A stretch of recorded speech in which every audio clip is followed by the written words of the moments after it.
Hello friends, welcome to my channel Dhanashree classes. आजच्या व्हिडिओमध्ये आपण मराठीची काही वाक्य बघणार आहोत, जी साध्या वर्तमान काळाची आहेत, चालू वर्तमान काळाची आहेत, रोज बोलली जाणारी आपली ही वाक्य आहेत। हीच वाक्य आपण इंग्रजीमध्ये कशा पद्धतीने करायची ते इथे बघणार आहोत।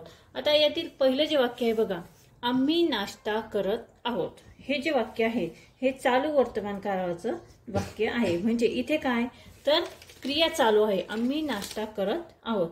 आता हे वाक्य मराठीमधील हे जे वाक्य आपण इंग्रजीमध्ये कसं लिहिणार? मराठीमधील वाक्य इंग्रजीमध्ये करताना आपण सुरुवातीला कर्ता हा लिहितो। या वाक्यातील कर्ता आहे आम्ही, हा आपण 1 नंबरला लिहिणार। आम्ही साठी आपण काय लिहिणार? आम्ही साठी लिहिणार आहोत वी। आणि आम्ही हे अनेक वचन आहे, त्यामुळे वी च्या नंतर काय येईल? आर। हे सहाय्यकारी क्रियापद येईल, वी आर। आता नाश्ता करत आहोत, करत आहोत म्हणजे काय? Having breakfast. करत आहोत म्हणजे हॅव्हिंग। इथे क्रियापदाला आयएनजी प्रत्यय लागलेला आहे, HAVING, हॅव्हिंग ब्रेकफास्ट। ब्रेकफास्ट म्हणजे नाश्ता। ठीक आहे। पुढचं जे वाक्य आहे बघा, साध्या वर्तमान काळाचं आहे, मी पुस्तक वाचतो।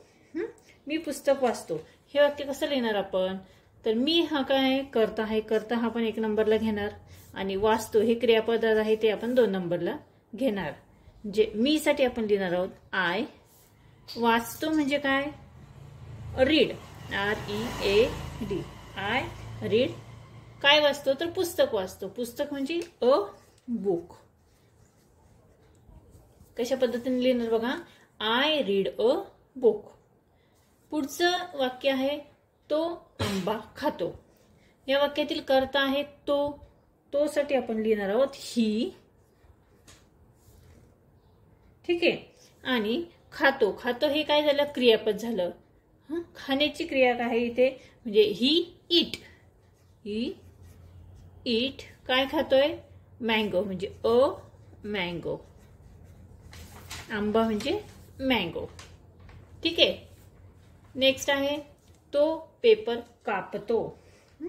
इथे काय करत आहे? तो पेपर कापतो म्हणजे तो काय झाला? करता झाला। करता तो साठी आपण लिहिणार आहोत ही। आणि कापणे म्हणजे cuts, CUTS, he cuts the paper.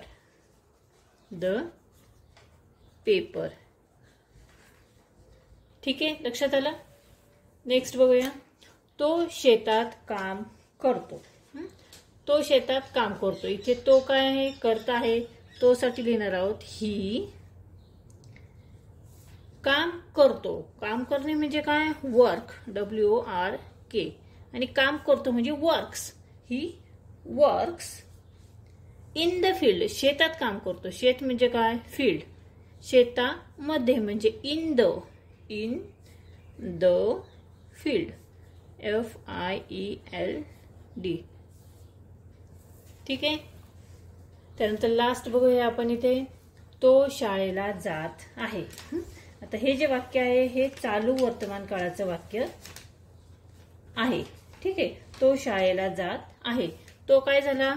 करता झाला। तो साठी लिहिणार आहोत ही। इथे जाण्याची क्रिया आहे म्हणजे ही नंतर काय येईल? इथे इज हे सहाय्यकारी क्रियापद येईल, ही इज। जात आहे म्हणजे गोईंग, GOING। गो हे क्रियापद आहे, त्याला ING प्रत्यय लागलेला आहे। ही इज गोईंग, कुठे जात आहे? शाळेला, म्हणजे टू स्कूल।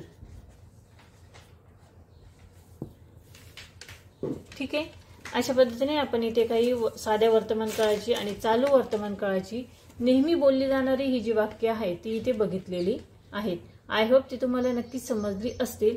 हा व्हिडिओ जर समजला, आवडला तर या व्हिडिओला तुम्ही नक्की लाईक करा, शेअर करा आणि चॅनलवर नवीन असेल तर चॅनल सबस्क्राईब करा। व्हिडिओ बघितल्याबद्दल धन्यवाद।